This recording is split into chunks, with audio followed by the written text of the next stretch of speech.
Mdzina Tate ndi la Mwana ndi la Mzimu Woyera.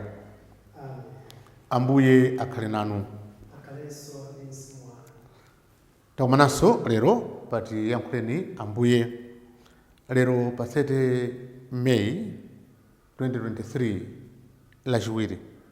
Lero lino tisinkhasinkha zakulumikizana kwa moyo wathu ndi chipembedzo, komanso zakudzipereka kwathunthu kumene Ambuye amafuna kuti tidziperekere kwa Iyeyo. Mathu oyamba akuchokera pa buku la Mphunzitsi mutu 35 kuyambira ndime 1 kulekeza 12. Amene akutiwerengera mawu oyamba ndi Mark Chipala kuchokera ku Christ the King Parish Namboma mu Archdiocese ya Lilongwe. Ndipo mawu amthenga wabwino wa Yesu Khristu achokera monga adalembera Mariko mutu 10 ndime ya 28 ukafika 31. Amene akutiwerengera mthenga wabwino komanso kutigawira mawu ndi Reverend Father Maxwell Kubalasa kuchokera ku Christ the King Parish Namboma mu Archdiocese ya Lilongwe. Mawu oyamba. Mawu ambuku la Mphunzitsi. Mphunzitsi 35 ndime 1 kulekera 12. Kusunga malamulo kuli chimodzimodzi kupereka nsembe zambiri. Kusamala malamulo ndiye ngati kupereka nsembe zothokozera. Kubwezera zachifundo mothokoza kuli ngati kupereka nsembe zaufa, pothandiza osauka umachita ngati ukupereka nsembe yoyamikira. Kuleka zoyipa kumakondweretsa Ambuye. Kusiya zochimwa ndiye nsembe yopepesera machimo. Usabwere pamaso pa Ambuye chimanjamanja. Nsembe zonsezi ziyenera kuperekedwa chifukwa malamulo akutero. Munthu olungama akamapereka nsembe kuguwa, fungo lake labwino limafika kwa Mulungu opambana zonse. Nsembe za munthu olungama Ambuye amazilandira ndipo sadzaziwala. Uzikonda kulemekeza Ambuye ndi mtima wachifundo, ndipo usaleke kupereka kwa Ambuye zipatso zako zoyamba kucha. Uzipereka mphatso zako ndi chimwemwe, ndipo uzisangalala popereka chachikhumi chako. Uzipatsa Mulungu opambana zonse monga momwe adakupatsira. Uzipereka mwaufulu monga ungathere. Paja Ambuye amapereka mphotho mwaufulu. Adzakuchulukitsira kasanu n'kawiri. Usayese kupereka chiphuphu kwa Ambuye chifukwa sadzachilandira. Ndipo usadalire nsembe yopanda chilungamo chifukwa Ambuye ndiwo mweruzi wake wopanda tsankho. Mawu a Ambuye. Tithokoze Mulungu. Ambuye akhale nanu. Mawu amuthenga oyera monga adalembera Mariko oyera. Pamenepo Petro adayamba kulankhula naye adati, ifetu paja tidasiya zonse kuti tizikutsatani. Yesu adati, ndithu ndikunenetsa kuti aliyense wosiya nyumba kapena abale kapena alongo kapena amayi kapena atate kapena ana kapena minda chifukwa cha ine ndiponso chifukwa cha uthenga wabwino, ameneyo pansipo mpano adzalandira zonsezo mochuluka kwambiri kuposa kale: nyumba, abale, alongo, amayi, ana, minda, komanso mazunzo. Ndipo kutsogoloko adzalandira moyo wosatha. Komatu ambiri amene ali oyambirira adzakhala otsirizira, ndipo amene ali otsirizira adzakhala oyambirira. Mthenga wa Ambuye.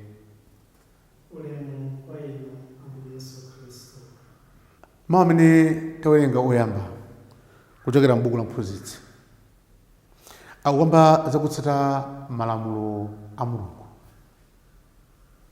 kuti amene akutsata malamulo a Mulungu wachita ntchito yabwino kwambiri ndipo chomusangalatsa Ambuye, ndipo amene ogwira ntchito yachifundo wasangalatsa Ambuye,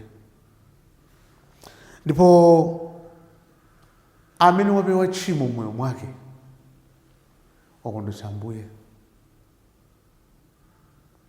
amene apereka zopereka mokondwa wasangalatsa Ambuye, ndipo amene apereka mtulo mosangalala wakondwetsa Ambuye. Mwachidule moyo wathu wonse umene akhala chipembedzo kwa Mulungu. Nthawi zambiri anthu timasiyanitsa kunena kuti pano ndili ntchalichi ndikhala wachisomo, kungoduka ntchalichi, zochitika kunja za mtundu wina. Alipo anthu ena kuti amabwera ntchito zapemphera bwinobwino, apereka ndalama zambiri mtchalichi, ikathamisa ena akupita, iwo amapita pati mitango paja nkugwada pemphera kwambiri, koma akangochoka pamene pomapita ku nyumba kwawo ndi nkhalamo. Anthu amati akangofika pa khomo, akazi awo ndi ana amadziwa kuti mavuto aja afikanso. Zimene timachita kutchalichi zinena kupitirira moyo wathu wa tsiku ndi tsiku, ndipo ngati tikuzichita zimene ifeyo kutchalichi tatumidwa, ntchito zachifundo zimene Mulungu watiuza kuti tigwire, kutsata malamulo ndi kulemekeza moyo wa anthu ena, tikachoka nkubweranso kutchalichi kuja timakapembedza moyenerera. Ambuye Yesu adatiuza muthenga woyera monga adalembera Mateyu kunena kuti ngati ukupereka nsembe ndikuzindika kuti uli ndi kanthu ndi wina, bwerera ukayamba kuyanjana naye. Pali kulumikizana kwathunthu moyo wathu wa tsiku ndi tsiku umene timakhalira ndi chipembedzo chimene timapanga kutchalichi. Ine chidule chake nkunena kuti moyo wa munthu wonse unena kukhala chipembedzo. Augustino oyera wa ku Hippo adatembenuka mtima, adazindikira ndipo adanena kunena kuti mtima wa munthu Mulungu anadzipangira iye mwini, ndipo mtima wa munthu sungakhutire ndi china chilichonse kupatula Mulungu yekha. Tawerenga lero lino uthenga wabwino umene kupitiza nkhani ya munthu wina wolemera amene anadzamufunsa Yesu kuti ndichite chani kuti ndipeze moyo wosatha. Anaolemera kwambiri, anayezera zonse, koma zindikira kuti china chachikulu ndi moyo wosatha. Ndiso pano anamuwuza kuti tsata malamulo, ndimawatsata. Chabwino, pita ukagulitse zonse zimene uli nazo ndibwere kwa ine. Apo padavuta. Ambuye Yesu amafuna kunena kuti tiukhuthule moyo wathu wonse, kuti ineyo pa moyo wanga, chuma changa ndi Mulungu. Zanga zonse ndi Iyeyo. Akhale pa nambala 1 moyo wathu wonse. Ngati tika Mulungu patsogolo ali pa nambala 1, tizapeza zambiri kusamira ife timayembekezera. Ndipo kumika Mulungu patsogolo ndi kuti kusandutsa moyo wanga wonse chipembedzo, kusandutsa moyo wanga wonse nsembe. Pamene ineyo ndikupewa machimo moyo mwanga, ndimamva ululu kuti chokoma china chake chimene choti chibwera kwa ine pochita ichi, chimene chocho sichikhalapo, ndapereka nsembe.